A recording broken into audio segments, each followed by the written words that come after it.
দর্শক, বিএনপি নেতা সালাউদ্দিন আহমেদ বলেছেন যে প্রধানমন্ত্রীর যে মেয়াদ সেটা নিয়ে তারা এখনও আলোচনা করতে প্রস্তুত এবং সেই সাথে তারা ইঙ্গিত দিয়েছেন যে এক ব্যক্তি দুইবারের বেশি প্রধানমন্ত্রী হতে পারবে না, সেটার সাথে তারা অনেকটাই কিন্তু একমত।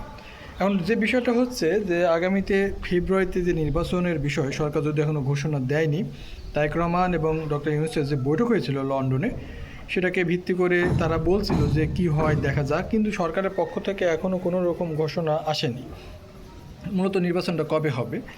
কিন্তু যদিও বিএনপির অনেক নেতাই দেখছি বিভিন্ন সংবাদ সম্মেলনে বা মিছিল মিটিংয়ে প্রেস কনফারেন্সে তারা বলছেন যে বিএনপি ফেব্রুয়ারিতে নির্বাচন হবে, এটাকে মাথায় নিয়েই তারা আগাতে চাচ্ছেন এবং তাদের প্রস্তুতিও রাখছেন। অন্যদিকে নির্বাচন কমিশনারও বলছেন যে তারা নির্বাচনের জন্য প্রস্তুতি গ্রহণ করে রাখছেন।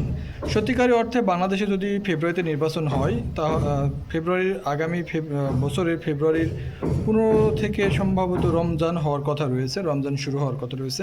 অর্থাৎ আগামী রমজানের আগে যদি নির্বাচন বাংলাদেশে হয়ে যায় তাহলে বাংলাদেশে হয়তো খুব শীঘ্রই নির্বাচনের একটা আবহাওয়া তৈরি হয়ে যাবে। বাংলাদেশের মানুষ অপেক্ষায় রয়েছে ভোট দেওয়ার জন্য, কারণ আপনারা জানেন শেখ হাসিনা সরকারের আমলে অনেকগুলো নির্বাচন প্রশ্নবিদ্ধ হয়েছে, মানুষ ভোট দিতে পারেনি, বিতর্কিত নির্বাচন হয়েছে।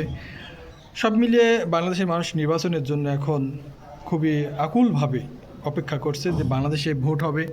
আমাদের দেশে ভোট হলে আপনারা জানেন সে চেয়ারম্যান ভোট হোক, মেম্বারি ভোট হোক আর সরকারি ভোট হোক না কেন, একটা নির্বাচনী আসলে ঈদের মতো মনে করে।